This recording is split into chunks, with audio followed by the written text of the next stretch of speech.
Alhamdulillahi Rabbil Alamin. Wa bihi nasta'in ala umurid dunya waddin. Asyhadu an la ilaha illallah wahdahu la syarikalah, allazi la nabiyya ba'dah. Asyhadu an la ilaha illallah wahdahu la syarikalah. Allahumma salli ala sayyidina Muhammad wa ala ali sayyidina Muhammad.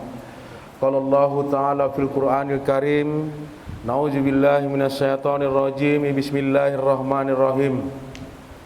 Yauma la yanfa'u malun wala banun illa man atallaha biqalbin salim. Qala Allah Ta'ala fil Qur'anil Karim aidan, nur 'alan nur yahdillahu linurihi man yasha wa yadribullahu al-amsala lin-nas wallahu bikulli syai'in alim. Shadaqallahul azim. Qala Rasulullah sallallahu alaihi wasallam fi kitabil hadis an Abi Hurairah radhiyallahu anhu qala Rasulullah sallallahu alaihi wasallam yaqulu Abdul zikri fa'lam annahu la ilaha illallah, ruahul Bukhari wa Muslim. Faqala syairu Arabiyah, al ilmu bila amalin kasajarin bila samarin. Yang mulia dan tentunya yang sama-sama kita muliakan dan yang paling dimuliakan Allah Subhanahu wa taala, ayahanda guru kita yang mursyid beserta seluruh jajaran keluarga ayahanda guru yang terus kita bermunajat kepada Allah. Kiranya ayahanda guru dan seluruh jajaran keluarganya diberikan kesehatan, diberikan panjang umur, dan tentunya kita bisa bersama beliau dunia dan akhirat, lahir dan batin. Yang terhormat tentunya para khalifah besar, para khalifah, ibu syarifah, jemaah zikrullah yang dirahmati Allah Subhanahu wa taala. Jemaah zikrullah, ma'asyiral muslimin rahimakumullah. First time pada hari ini kita telah diberikan amanah, yaitu selama berhari-hari sampai kita suluk akan ada tauziah yang diberikan dan diamanahkan ayahanda guru kepada kami. Ya, mudah-mudahan ini menjadi salah satu cara kita untuk memberikan suatu momentum kebahagiaan, tentunya berbagi. Karena pada prinsipnya kita semua di sini masih tahap belajar. Ya. Tidak ada merasa pintar di sini. Kalau dia merasa pintar berarti dia melebihi dari guru. Kalau ada dia merasa hebat berarti dia lebih hebat dari guru. Dan kalau ada dia merasa lebih paham, berarti dia lebih paham daripada guru. Jadi konsep kita di sini sama-sama belajar. Tamatnya kapan? Tamatnya pada saat sakaratil maut ataupun maut menjemput kita. Bapak Ibu yang dirahmati Allah Subhanahu wa taala, ada beberapa prinsip yang mana prinsip itu agak susah kita masukkan ke dalam hati nurani kita masing-masing. Pemahaman adalah hidayah dari Allah. Keagungan ilmu yang kita amalkan akan diberikan manfaatnya kepada kita itu juga karena ridho Allah Subhanahu wa taala. Siapapun orang yang masuk dalam dunia tarekoh tidak akan pernah mendapatkan pemahaman tanpa adanya syafaat daripada wali mursyid kita. Siapapun orangnya, berapa lamakah dia di dalam ilmu tarekoh, tanpa adanya syafaat dari wali mursyid tak akan turun pemahaman kepada kita. Makanya jangan salah, terkadang lebih paham orang yang baru baiat daripada orang yang sudah suluk 10. Ada orang yang suluk 5 lebih paham kadang-kadang sama yang suluk 11. Kenapa? Karena pemahaman itu adalah hidayah. Biarkan mereka yang punya zat-zat mulia itu memberikan hidayah kepada kita. Tidak jaminan suluk 1 itu lebih, katakan suluk 5 itu lebih pintar daripada pahamnya suluk 1, belum tentu. Terkadang perjuangan dan perbuatan itulah yang menentukan sebagas mana pemahaman yang kita laksanakan. Contoh, dalam hadis mengatakan khairun nas anfa'uhum linnas, bahwa sebaik-baiknya manusia adalah orang yang bermanfaat bagi semua manusia, bagi orang banyak. Sebatas dan sebanyak apakah manfaat kita di hadapan orang banyak, orang yang bertarekat ini? Sampai kapan dan sampai di manakah yang sudah kita perbuat untuk menanamkan pada diri kita bahwa kita pantas menjadi orang yang paham di tarekat ini. Orang yang menanam pasti itulah yang menuai. Orang yang menanam itulah nanti yang memetik hasil. Petani walaupun tanahnya luas, berpuluh-puluh hektar, tapi tidak ada tanaman, apa yang dia dapatkan? Yang dia dapatkan adalah lataran hutan belantara yang dikatakan dalam suratnya bahkan puluhan hektar tanah beliau, tapi hasilnya tak ada. Begitulah orang bertarekat, Bapak Ibu Saudara sekalian. Manfaat dan pahamnya orang bertarekat bukan karena lamanya, tapi karena banyak tanaman yang ditanam pada tanah yang diberikan kepada beliau. Ada orang yang tanahnya cuma satu rantai, kalau bahasanya 20 kali 20 lebih kurang, tapi manfaatnya banyak. Kenapa? Karena banyaknya tanaman yang diberikan di sana. Ada tanaman kangkung, ada tanaman bayam, ada tanaman pepaya lain dan sebagainya. Setiap bulan, setiap minggu dia menghasilkan uang. Ada manfaat dari tanah tadi. Ada orang yang tanahnya 10 hektar, tapi nggak ada satupun tanaman di sana. Apa yang dia dapatkan? Yang dia dapatkan hanyalah sebuah keresahan dan sebagaikan tanah yang gersang. Jadi pahamnya orang bertarekat bukan karena lamanya, tapi pahamnya orang bertarekat adalah banyaknya perbuatan, banyaknya pengorbanan, dan banyaknya pengabdian yang diberikan dalam ilmu yang baru Bapak dapatkan, tentunya bagi yang khusus suluk 1-2 ini. Abang anda, para khalifah besar, Ibu Syarifah, jemaah zikrullah yang dirahmati oleh Allah Subhanahu wa taala. Jadi jangan salah, jangan heran. Di antara kita juga ada yang sudah khalifah, ada yang sudah bahkan khalifah besar. Mereka kenapa bisa layu? Padahal mereka sudah berkembang. Ada orang yang baru suluk 1, bahkan baru baiat bisa istiqomah, bahkan lebih paham pemahamannya, bahkan perbuatannya sudah melebihi daripada orang-orang senior. Kenapa? Karena adanya syafaat dari ayahanda guru, bukan karena kepemahaman, bukan karena kepintaran kita, saudara-saudara sekalian. Kalau melihat dari pemahaman dan kepintaran, saya kira ustadz lebih jauh lebih paham di sini, apalagi bidang-bidang yang tersebut. Tapi kenapa? Orang bertarekat itu bukan pilihan kita, tapi orang yang paham tarekat itu adalah orang yang dipilih oleh seorang walia mursyidah tadi. Alhamdulillah kita yakin bahwa kita yang ada di ruangan ini adalah bagian orang yang dipilih oleh ayahanda guru untuk paham dan tentunya bisa istiqomah hingga akhir hayat di kandung badan. Amin. Jemaah zikrullah yang dirahmati Allah Subhanahu wa taala. Kita ambil dulu sebuah kalimat, yang kalimat itu selalu kita ucapkan. Bahkan berbeda-beda cara memberikan pemahaman kepada orang. Contoh, apakah kalimat itu tarekat? Apakah tarekot? Apakah tirakat? Ini ada 3 kalimat. Kalau dia tarekat, itu bahasa Arabnya torekoh. Kalau bahasa Arabnya tarekat, torekoh. Tapi kalau tirakat beda lagi. Tirakat itu duduk menyendiri untuk mengambil sebuah ilmu. Itulah tirakat. Jadi jangan beda, jangan samakan ini. Kalau torekot, duduk menyendiri untuk mengamalkan ilmu. Nah, sama itu seperti ini kalau sering kita dengar, ada orang yang mengatakan masuk dalam tarekoh itu ditalkin. Ada juga mengatakan bahwa masuk tarekoh itu harus dibaiat. Yang mana satu yang benar ini? Ini kadang-kadang kalau kita katakan, bercerita kita dengan kawan, sama-sama membenarkan. Ini sama-sama benar, saudara. Kalau talqin itu artinya memperkenalkan. Kalau baiat itu artinya berjanji ataupun bersumpah ataupun berbaiat namanya. Jadi mana yang pantas kita pakai? Dua-duanya sama. Cuma dia lebih spesifik, dia langsung berbaiat. Karena berjanji, bertalqin itu artinya memperkenalkan walia mursyid, robitoh. Kalau dia berbaiat langsung berjanji kepada robitoh tadi. Jadi lebih kurangnya dia itu bisa dipakai sama, cuma dia lebih spesifik, lebih detail dan lebih menjurus dia kepada bahasa baiat. Silakan kalau bahasa talqin silakan, kalau bahasa baiat itu juga dipersilakan. Yang salah itu kalau tak mau baiat. Bapak Ibu dirahmati Allah Subhanahu wa taala, dalam pelaksanaan ilmu tarekoh, ayahanda tentunya sering berfatwa kepada kita.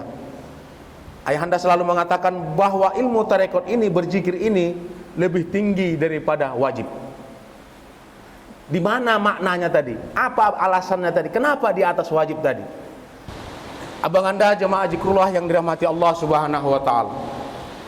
Pertama, yang ditanyakan lagi dalam kehidupan sehari-hari, antara sholat, Al-Quran, yang sebagaimana ini menjadi viralnya umat Islam.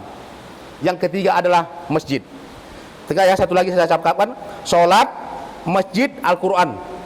Inilah alat orang-orang kita selama ini yang membanggakan ibadahnya di hadapan Allah, yang tugasnya mencari pahala. Al-Quran, Muhammad duluan lahir. Perintah sholat, Muhammad duluan lahir. Masjid sendiri pun sudah tercipta, belum ada perintah sholat. Ada dalilnya? Ada. Subhanallazi asra bi abdihi lailam minal masjidil haram ilal masjidil aqsa.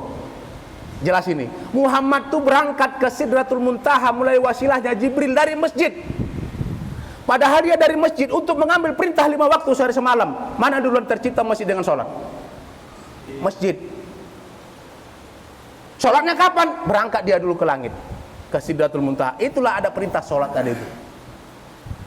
Jadi masjid di zaman Nabi Adam sudah ada, dipugar dan dibesarkan oleh Nabi Ibrahim. Sampailah sekarang dipugar mulai dari Ismail ya, sampai Yakub, sampai dengan Muhammad, sampai dengan Khalifah Rasyidin yang keempat, dan sekarang Raja Pat itu membesarkan Masjidil Haram dengan Ka'bah. Itu Raja Pat itu raja di sekarang juga dipugar lagi kembali oleh Raja Salman ya, pemerintahan kerajaan Arab Saudi. Itu faktanya bahwa ilmu tarekat itu jauh lebih duluan, jauh lebih mulia. Itulah alasan ayahanda guru kenapa zikir itu manfaatnya lebih tinggi daripada orang yang bersyariat. Jadi kalau ada orang yang bersyariat tak mau berzikir, berarti dia beribadah hanya kepada Allah. Beribadah ya. Beda orang syariat, beda orang tarekat. Kalau orang yang bersyariat itu, itulah cara beribadah kepada Allah. Ingat, orang yang bersyariat itulah cara, metode cara beribadah kepada Allah. Orang yang bertarikat, hakikat dan ma'rifat, orang yang ingin berhubungan kepada Allah.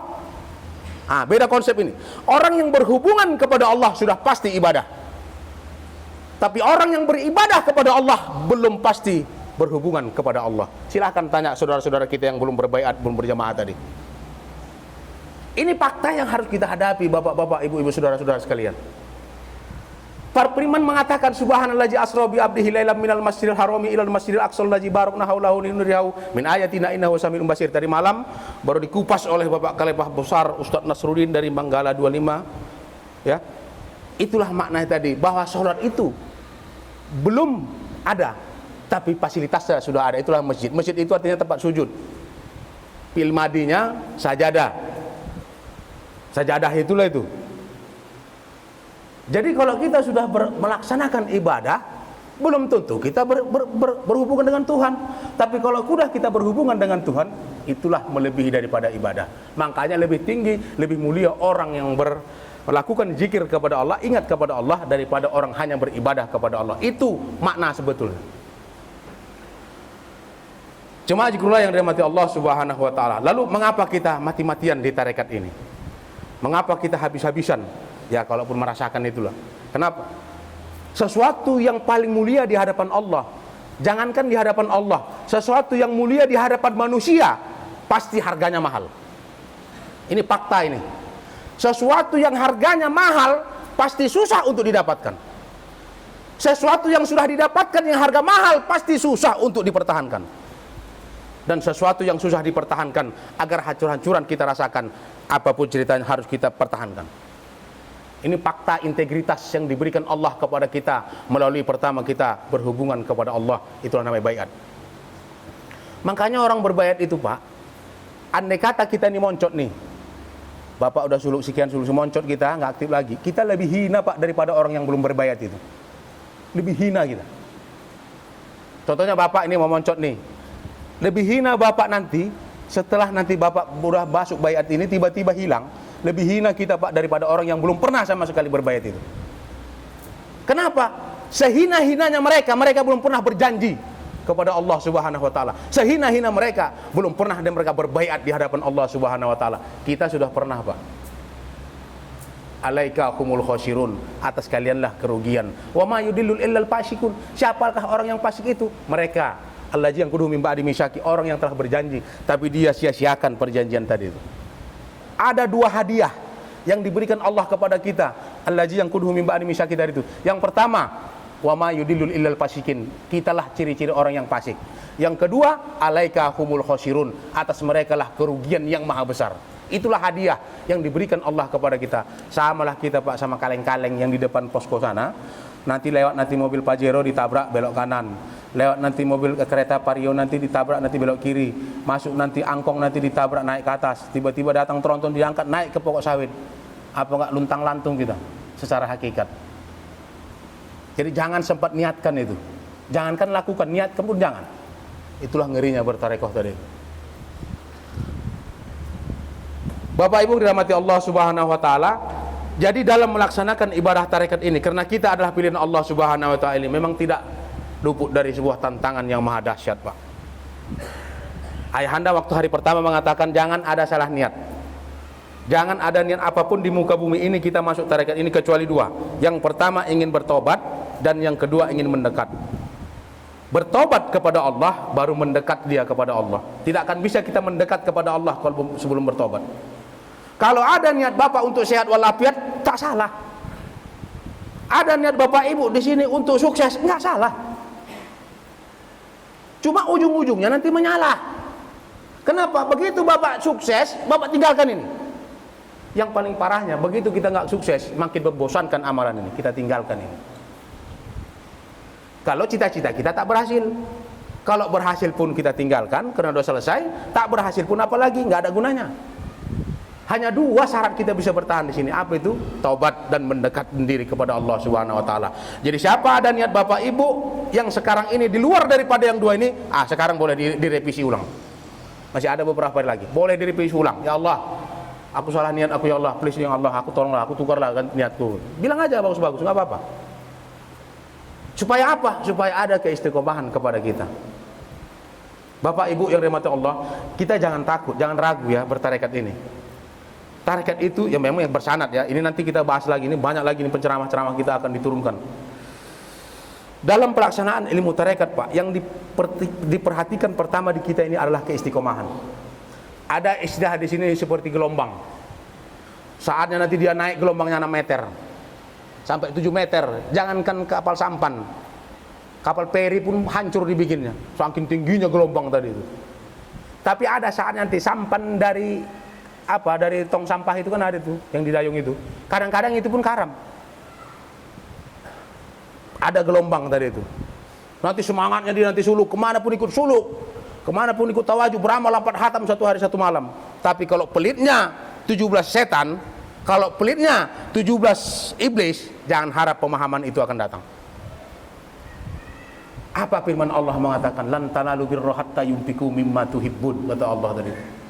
Tidak akan pernah aku katakan mereka itu orang yang bertakwa sebelum dia mengorbankan harta yang paling dia cintai di jalan Allah. Di jalan Allah, banyak jalan Allah, Bapak Ibu tahu itu.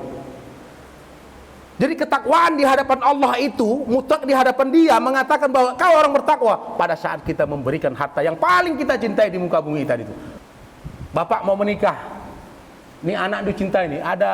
Saya tak pernah menyampaikan, ada beberapa orang yang baru-baru jumpa saya itu, dia mau menikah, duitnya nggak ada, cuma cintanya luar biasa. Cinta luar biasa nih. Ayahnya pun dia cintai, mamanya pun, mertuanya pun dia cintai ya, secara normal lah ya kan. Keluarganya semua dia cintai, sayang dia sama keluarga dia tadi itu. Keluarganya ini pun hormat sama dia, karena dia jaga adab tadi. Tapi begitu menikah ditanya duitnya ada enggak? Enggak ada, kata, hilang cinta itu. Saat itu jangan kau dekati anakku, katanya. Kasihan deh loh. Itulah gerinya duit tadi. Ternyata Allah pun kayak gitu rupanya. Enggak akan kubilang kau orang bertakwa sebelum kau korbankan harta yang engkau cintai di jalan Allah Subhanahu wa taala. Pernah enggak kita mengorbankan harta kita di hadapan Allah? Sudah pernah, Pak. Saya pastikan Bapak di sini sudah pernah mengorbankan harta di hadapan Allah. Seminimal Bapak sudah baiat. Bagaimana implementasinya dalam kehidupan sehari-hari?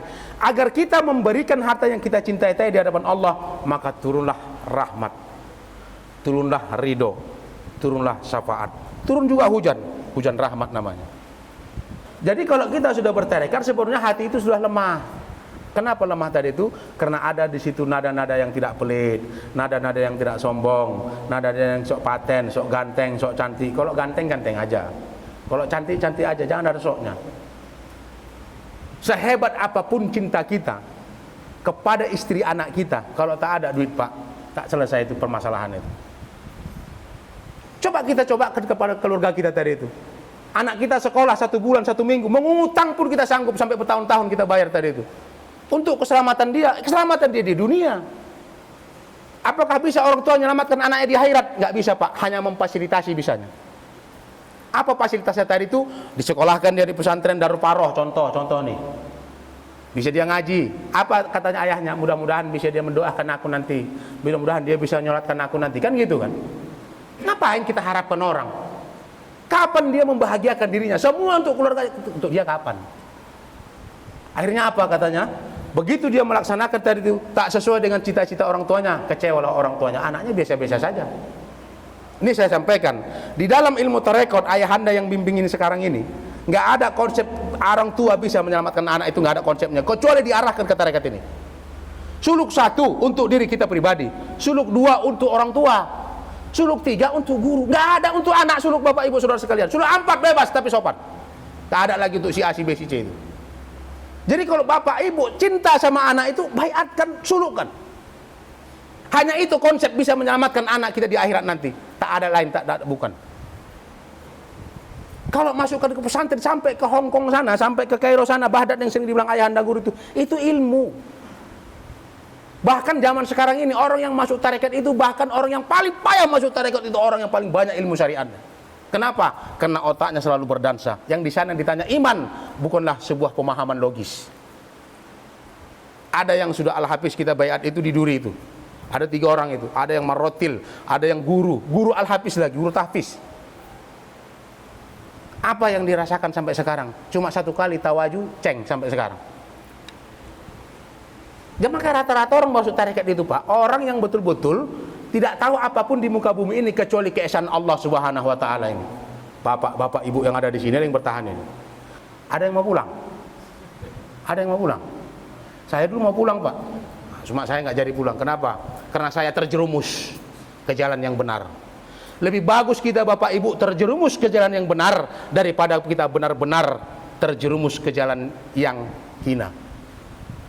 Jadi hidup kita ini 2 pilihan, antara hina dan mulia, antara husnul khotimah dan su'ul khotimah. Matinya dengan mengakhiri kebaikan, itulah husnul khotimah. Dan ada yang mengakhiri hidupnya dengan su'ul khotimah, dengan hina. Antara hina dan mulia, itu yang kita perjuangkan Pak di sini Pak.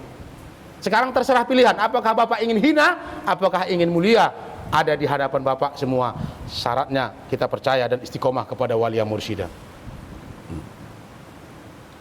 Bapak Ibu yang dirahmati Allah Subhanahu wa taala. Ini sebenarnya kalau dibahas panjang ini, antara Al-Qur'an tadi belum selesai, masjidnya belum selesai, apalagi masalah sholatnya juga belum selesai. Berserak barang itu memang. Jadi gimana lah, memang kita buka ini.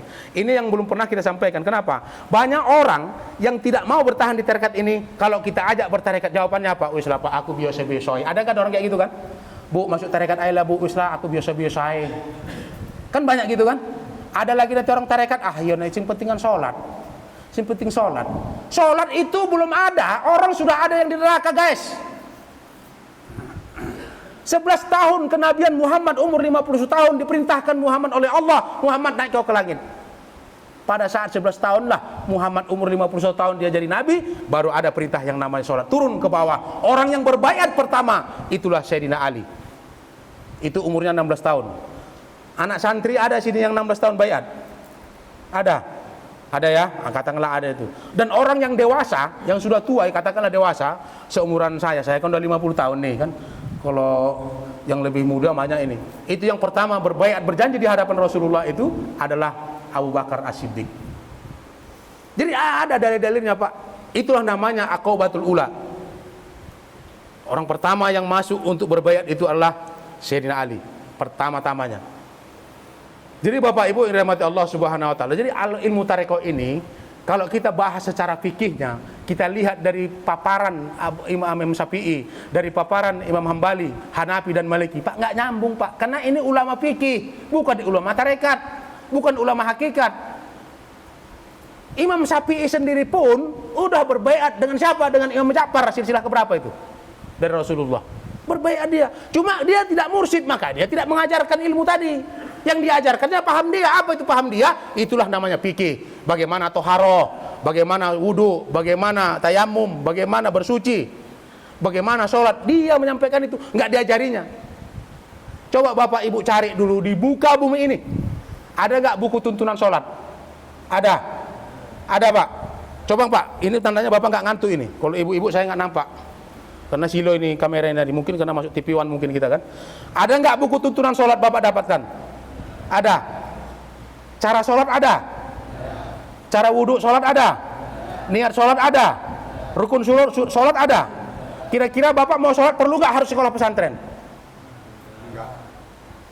Enggak ya, membaca pun cukup kan gitu kan. Oke, yang pesantren juga saya tanyakan begitu. Kira-kira di pesantren ada nggak yang 5 tadi itu? Rukun sholat, cara wudhu, cara berdoa, bentuk-bentuk sholat dan cara-cara rukun sholat tadi itu ada di sana. Coba cari di muka bumi ini yang ada bukunya menyatakan bagaimana cara khusyuknya sholat. Coba tunjukkan sama saya. Ada nggak dipelajari di pesantren? Ada pesantren. Kalau Darul Paroh ada memang. Karena ada tawaju di situ. Coba bapak-bapak, ibu-ibu, coba tanya bapak anak bapak yang ada di pesantren. Saya dari pesantren Pak. Saya 7 tahun di pesantren. Bukan saya yang jelek-jelekkan, bukan. Saya dari pesantren. Kalau untuk khusyuknya sholat Pak, tak ada caranya Pak kecuali masuk pesantren. Yang tak ada tamatnya kecuali mati. Yaitu pesantren Parsulukan Jabal Rahmah pimpinan ayahanda guru. Allahu Akbar, takbir. Nah, semangat. Cuma saya yang semangat di sini. Itu konsep kita Pak bertuhan Pak. Keyakinan kita itu bukan datangnya dari Tuhan ujuk-ujuk. Keyakinan kita itu ditumbuhkan oleh Allah melalui syafaat guru mursyid karena banyaknya perjuangan yang kita lakukan. Semakin tipis pergaulan Bapak sama Tuhan, semakin tipis Tuhan itu memberikan hidayah kepada Bapak. Saya salut sama jemaah kilometer 22. 3 bulan Pak, 3 bulan rencana, sekarang alkanya sudah jadi. Jemaahnya cuma 9 kakak. Jangan tanya kayanya Pak, mereka kerja Pak, nanam sawit, mereka kerja nyangkol, mereka kerja nunas Pak, 6 orang nunas, bergaji 5 juta, beli semen. Jadi orang yang kaya di hadapan Allah itu bukan orang yang banyak harta, bukan. Di hadapan manusia iya dia kaya, di hadapan Allah orang yang banyak berbuat kepada Allah itulah orang yang kaya.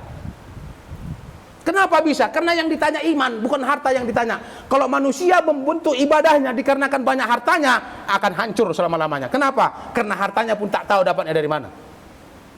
Tapi kalau pembangunan namanya halaqah ataupun masjid untuk peribadahan manusia, modalnya adalah iman, yakin dan percayalah, orang kaya di dunia pun bisa dihancurkan. Kenapa bisa kilometer 2? Cuma 9 kakak. Saya bukan kena orang 22 ya.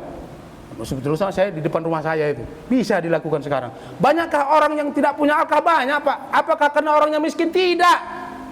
Kenapa nggak jadi? Karena imannya yang miskin, saudara-saudaraku sekalian. Inilah konsep sebenarnya kita bertuhan tadi itu. Jangan Pak coba berzikir. Berzikir itu judulnya. Dari zikir inilah tumbuh yang namanya pemahaman. Dari zikir inilah tumbuh yang namanya kemesraan. Dari zikir inilah tumbuh kedamaian. Dari zikir inilah tumbuh yang namanya enggak pelit. Dari zikir inilah tumbuh yang namanya sakinah, mawaddah, warahmah. Ini kadang-kadang zikir rajin pula beramal, tawaju malas. Udah tawaju rajin, zikir rajin, suluk rajin, bayar jis gak mau. Kan bulepotan. Tiba-tiba nanti kita bilang sama Allah, ya Allah, percumanya aku masuk tarekat ini, gini-gini aja pun aku udah sekian tahun. Coba tanyakan diri kita. Jangan tanya si A, si B, si C. Jangan tanya A, B, C. Tanyalah diri kita sendiri. Apa masalahnya ke aku? Kenapa aku begini? Makanya saya bilang tadi kepada Bapak, Ibu, Saudara-saudara sekalian, banyak yang baru bayat langsung sukses hidupnya, banyak Pak di kita ini. Banyak orang yang begitu bayat langsung hancur ekonominya, banyak Pak. Jangan takut, itu ridho Allah. Ridho Allah itu kita gak tahu, cuma Dia yang tahu. Cita-cita kita beli mobil Pajero yang dikasih angkong warna merah itu pun second, itulah ridho Allah. Jangan kita langsung kecewa. Allah itu lebih tahu apa yang kita butuhkan. Allah itu lebih tahu apa yang pantas diberikan Allah kepada kita. Jadi tutup bertarekat tadi itu Bapak Ibu, yang susah di sini bukan beramal ini. Ini Pak kecil ini Pak. 3 hari lagi clear semua ini. Apalagi anak-anak saya tengok banyak di sini. Yang susah itu adalah istiqomah. Ya, istiqomah itu yang paling susah. Kenapa? Karena konsep istiqomah itu diambil dari kalimat koma, bahasa fi'il madinya. Koma yakumu kum. Koma fi'il madi, yakumu fi'il mudhari. Tahu anak santri ini? Kum itu fi'il amarnya. Koma itu arti berdiri, telah berdiri. Jadi kalau istiqomah dia berteguh pendirian. Itulah arti istiqomah tadi. Nah, apalagi yang belum kita bahas tadi itu? Masalah masjid, ya ini panjang ini Pak. Ini waktu saya 5 menit lagi, karena tadi perintah itu 1 jam.